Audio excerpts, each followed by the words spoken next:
I am going to explain about the role of the lexical analyzer. Lexical analyzer is the first phase of the compiler. It will take the token character stream as an input and it will generate the token as an output. Under this lexical analyzer, we are going to see the introduction, issues in the lexical analyzer, token lexeme pattern definition, attributes of tokens, and lexical errors. In that introduction, the lexical analyzer will take source program as an input and will generate the token as an output. That should be given as an input to the parser. Whenever the parser needs a token, it will issue the command get next token. Then lexical analyzer will generate a token and will give to the parser. And parallelly, the symbol table also constructed. Then output of the parser should be given as an input to the next phase of the compiler, semantic analyzer. Then the main task of lexical analyzer is to read the input characters of the source program and produce a sequence of tokens as an output. What are the secondary tasks of lexical analyzer is stripping out from source program the commands, whitespace characters like tab, new space, tab space and new line characters, and correlating error messages generated by the compiler with source program. And in general, the lexical analysis phase is divided into two subphases, scanner and lexical analyzer. Scanner will do the simple task like reading the input. Lexical analyzer will do the complicated task like converting the source program into tokens. Next, we will see issues in the lexical analyzer. That is, what is the reason the analysis phase is divided into lexical analysis and syntax analysis? First thing is, all we know, if we are dividing the phase into subphases means but making the design as simple. That is simpler design. The next one is compiler efficiency is improved. How efficiency is improved means by using the buffering technique for reading the input characters. Then that what will happen if you use buffering technique for reading input characters means it will speed up the program. So automatically the efficiency will be increased. Then compiler portability will be enhanced. Next we will see the definition of token, pattern and lexeme. Token we know it's the smallest unit in the program. That is, it is a sequence of characters that can be treated as a single logical entity. Token is a pair consisting of token name and optional attribute value that will be specified within a triangle bracket. The typical tokens are identifiers, keywords, operators, special symbols, constants, and so on. Next, we will see the definition of pattern. Description of the token is called as a pattern. That is, description of the form that the lexeme of a token may take is called as a pattern. That is, for example, if keyword is a token, the pattern is just a sequence of characters that form a keyword. Suppose the identifier is a token means what is the description? Identifier has to starts with a letter or underscore that will be followed by letter, underscore or digits. That is a pattern. Lexeme means sequence of characters in the source program that matches the pattern for a token. For example, for relational operators, what are the lexemes are there? Less than or equal to, greater than or equal to and not equal to. This is an example for token, pattern and lexeme. So for example, token is while means lexeme is while. Token is a keyword, the lexeme is while, and pattern is characters WHILE.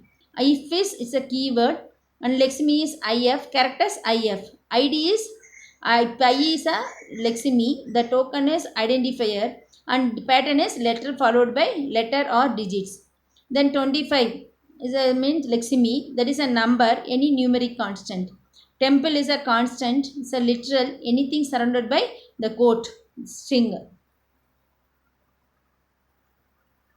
Next we will see attributes for tokens. So first let us see what is the need for attributes for tokens. When more than one lexeme matches a pattern, the lexical analyzer must provide additional information to distinguish between them. For example, if you have one statement like int x comma y, and x and y matches the same pattern identifier. How we are going to differentiate x and y? With the help of its value and scope, all those things. So that's the reason we need to specify the attributes, not to differentiate if more than one token is lexeme is matching the same pattern. For example, pattern num for token number matches both 0 and 1. Any numeric digits will matches the token num. But now to differentiate that thing, we have to specify the attributes. Lexical analyzer collects the attributes. Attributes are otherwise called as properties or features of tokens as the additional information that it may be a type of the token, type, size, or it may be a scope, and so on. In general, each token has a single attribute that is a pointer to the symbol table entry in which the information about the token is kept. The symbol table entry, suppose the token is stored in the first location, means that location indicates one of the attribute. Okay, so that should be specified over there. This is the need for attributes of a token that will be specified within a triangle bracket. Within a triangle bracket, first token name will be there, comma, the attribute name. Next, we will see the lexical error. What is meant by lexical error? So it is hard for lexical analyzer to tell without the aid of other components that there is a source code error. For example, if we have a statement like fi a equal to fx, means the lexical analyzer can't tell there is a error like that if instead of if fi is used. It will generate the tokens like fi is a keyword identifier, opening parenthesis, then a is identifier, equal to is a operator, and fx is a f is a function and closing bracket. It won't identify any error. With the help of the other components, can identify the error. The simplest error recovery strategy used here is panic mode recovery. We delete successive characters from the remaining input until lexical analyzer can find a well-formed token. If any error is occurred, if it is not rectified as soon as possible, the lexical analyzer can't move to the next step. So for that, the deletion of successive characters can be happen until it form a token. The other error recovery techniques used here are lexical, that is other error recovery technique used here is it is panic mode recovery. The panic mode recovery is the common error recovery technique used. Then other than that, we are having deleting the successive characters and inserting the letter and transposing the letters. These are the methods used for other error recovery strategies. That is, delete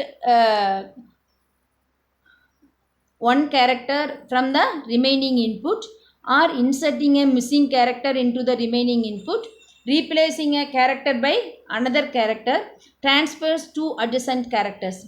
Along with that panic mode recovery, these things should be used for other error recovery techniques. So that's all about the role of lexical analyzer. Under the role of lexical analyzer, you have to explain about the issues in the design of lexical analyzer, token pattern lexeme, lexical errors, and attributes of tokens.